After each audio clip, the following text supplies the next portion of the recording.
સુરતની નવી સિવિલ હોસ્પિટલમાં મોક ડ્રીલનું આયોજન કરવામાં આવ્યું હતું। આકસ્મિક સંજોગોમાં કેવી રીતે બચાવ કામગીરી કરી શકાય અને ફાયરના સાધનોનો કેવી રીતે ઉપયોગ કરી શકાય તે અંગે માર્ગદર્શન આપવામાં આવ્યું હતું।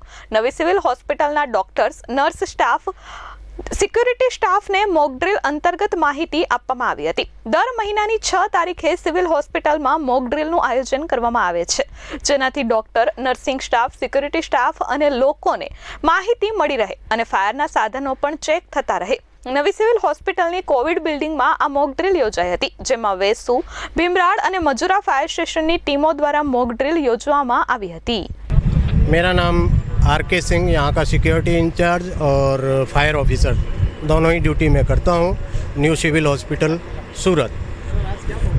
आज हमने फायर मॉक ड्रिल का प्रोग्राम रखा था, जो कि मंथली हर 6 तारीख को हमारा यहाँ पे मॉक ड्रिल का आयोजन किया जाता है और वही हिसाब से अपना सिस्टम भी चेक होता है और अपने गार्डों को भी ट्रेनिंग दी जाती है।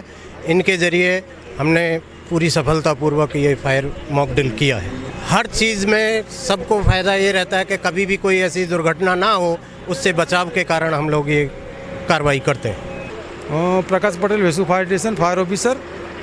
આજના તારીખ 6/8ના રોજ મોક ડ્રીલ રાખવામાં આવી હતી સિવિલ કોવિડ બિલ્ડિંગમાં, જ્યાં Vesu fire station, Bhimrad fire station અને મજુરા ફાયર સ્ટેશન ટીમ દ્વારા મોક ડ્રીલ કરવામાં આવી। ત્રીજા માળે જે ફાયર થયું હતું એના માટે કેટલાક ફસાયા હતા, જેઓને રેસ્ક્યુ કેવી રીતે કરવું અને ફાયર ફાઇટિંગ કેવી રીતે કરવું એ રીતનું એક પબ્લિકને મોક ડ્રીલ બતાવવામાં આવ્યું। જ્યારે રિયલિટી થાય ત્યારે આપણે શું એક્ટિવિટી લેવી એ બાબતે થોડું નોલેજ આપવા માટે આ એક મોક ડ્રીલનું આયોજન કરવામાં આવેલું હતું। મારું નામ ડૉક્ટર ભરત બી પટેલ છે। મારો હોદ્દો તબીબી અધિકારી, નવી સિવિલ હોસ્પિટલ સુરત ખાતે હું ફરજ બજાવું છું।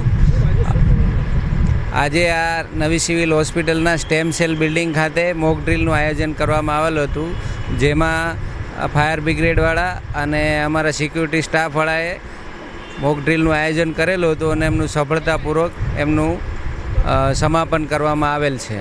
આમાં આવી ઘટના આપણે ઘણીવાર જાણીએ છીએ કે આ હોસ્પિટલમાં આગ લાગે છે, આ હોસ્પિટલમાં આટલી જાનહાનિ થઈ છે, તો એના આપણે કઈ રીતે બચાવી શકીએ એના માટે આવી રીતે અમુક સમયાંતરે આવી મોક ડ્રીલ વારંવાર કરવામાં આવે છે, જેથી લોકોને ખબર પડે કે આવી આગ લાગે ત્યારે શું પગલાં લેવા જોઈએ અને એ લોકોએ શું મદદ કરવી જોઈએ અને જાનહાનિ ટળી શકે આનાથી મોટી।